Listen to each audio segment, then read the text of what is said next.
TIAA is on a mission. Why? Because 54% of Black Americans don't have enough savings to retire. So in collaboration with big-name artists like Wyclef Jean, TIAA released Paper Right, new music inspiring a new financial future. With 100% of streaming sales going to a nonprofit that teaches students how to invest. Stream Paper Right now and help close the gap. This is Optimal Relationships Daily, episode 2070, How to Get Comfortable with the Discomfort of Parenting, by Krista O'Reilly-Davi-Digui with ericalane.co. Hello, everybody, and welcome back to ORD, another parenting edition with me, Greg Audino. It's great to be with you once again, sharing a post that is written to help you be the best parent that you can. So without further ado, let's jump right in today as we optimize your life. How to Get Comfortable with the Discomfort of Parenting, by Krista O'Reilly-Davi-Digui with ericalane.co. When my mom died, I was devastated. She was my safe space, the one person in the whole world with whom I felt completely safe and known. Her death woke me up and sparked in me a fiery determination to ensure that my own children received this same gift. My mom saw me for the fullness of who I was and liked me. She didn't try to change me or mold me into her image. She listened well and delighted in me. She was my best friend. I was hurting and angry when she left 15 years ago. I still needed her. But the only thing I could control was my decision to pass along her legacy to the next generation. I had a lot to learn. Parenting can feel like incredibly hard work at times, but it can help to remember that the parenting journey is not primarily about our comfort.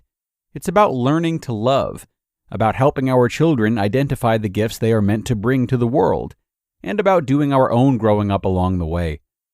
Here are 5 lessons I've learned over the past 15 years that can help us settle into the discomfort of parenting and enjoy the messy but beautiful ride. Number 1, get curious. Our children tell us who they are from a young age if we pay attention. We can listen to their dreams, support them in their interests, and remember we are each a messy tangle of strength and weakness. The love languages, the 4 tendencies, figuring out their primary learning style, the Enneagram or Myers-Briggs, are all imperfect yet useful tools we can use to become students of our children as they grow. Gathering knowledge and doing our best to honor each child's wiring can go a long way to helping everyone feel respected, healthy, and happy. Number 2, enlist help. I've learned along the way the importance of allowing others to support us. It takes a village to raise a mom, after all. This is not a judgment on our abilities as moms, but a strength when we can remember that we don't have to do it all alone. Outside observers can sometimes see what we don't see, and the help we most need might come in the form of a speech pathologist, a teacher, a grandparent who babysits while we sleep, a medical professional, or a teary coffee date with a compassionate friend. And if all else fails, put the kids to bed, climb into your jammies, and curl up with a good book. Number 3, focus on connection. When we capture our children's hearts from a young age, even as teens, they'll know we are a safe place. We need time to connect and have fun together. The rewards are great. We shouldn't pour out until we run dry, but I do believe we need to enter into their world, even when it feels hard, instead of expecting them to just adapt to ours. Our kids need to know that we like who they are and that they matter. It was hard but essential in my parenting to learn to hold on to space for an upset child, yet not allow them to push my buttons or dictate my behavior. And one of the healthiest shifts I made as a mom was to get clear on how I wanted these people to feel in our home, and then to very purposefully align my behavior and lifestyle decisions to this goal. Number 4, make peace with messy. As physically tired as we may feel during some stretches of parenthood, it is the emotional challenges that can take us out of the running. Developing a healthy stress mindset and learning to be the boss of our own thoughts instead of letting them run the show is likely one of the greatest superpowers we can develop. We will be stretched.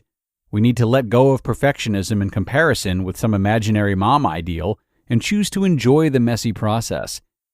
But also on a more literal note, making peace with actual physical mess will serve us well too. And number 5, be all in. We are often learning to do the work of growing up ourselves as we learn to parent. When we decide to be fully present for life, for the joy and all the painful bits without running or numbing, when we deepen self-awareness and self-compassion, this spills over into our relationships and allows us to show up with less judgment and more delight. We are the primary role models for our kids. This means demonstrating what it looks like to say sorry and forgive, to do hard things and rise above. It means modeling self-care and offering ourselves the very same kindness we wish for our children. Developing a mindfulness practice that reminds us to pull our thoughts back from yesterday and tomorrow so we can be all in today is a helpful mom tool. Our kids are amazing gifts, interesting humans handpicked to help us grow. They delight us and change us in ways that we would never have imagined or chosen for ourselves. Embracing the messiness and challenges, all of the discomfort along with the joy, inherent in parenting, helps infuse our relationships with humor and compassion, so that we enjoy this journey of growing up alongside our kids, and so that they grow up knowing that they are truly loved. And who knows, these people might just become our best friends one day. You just listened to the post titled, How to Get Comfortable with the Discomfort of Parenting by Krista O'Reilly-Davi-Digui with ericalane.co. And I'll be back with my commentary right after this. And a big thank you to Krista, who is a guest writer for Erica Lane, but also operates her own site, A Life in Progress, which we read from a lot too, all throughout the network, not just here. Now, I like what she had to say today, and I do feel as though a 6th item to add to this list, if there was one, would be to simply get better and get used to forgiving yourself. Well, maybe it's simple to say, but easier said than done. You won't always feel all in. You won't always be okay with the messes. You won't always want to connect or to be curious. You will at least occasionally fail in these areas and more, many more. So it's important to allow this and to expect this and trust that for all parents, yourself included, these lapses in delivery are the norm. They're not the exception. If you're listening to this show and you're trying to better yourself as a parent, you are already doing what you need to do and then some. So, think about that, parents, as we conclude another episode of ORD. Like I said, you are doing a great thing for your loved ones just by listening. So, thank you on behalf of them and on behalf of us at the network for tuning in.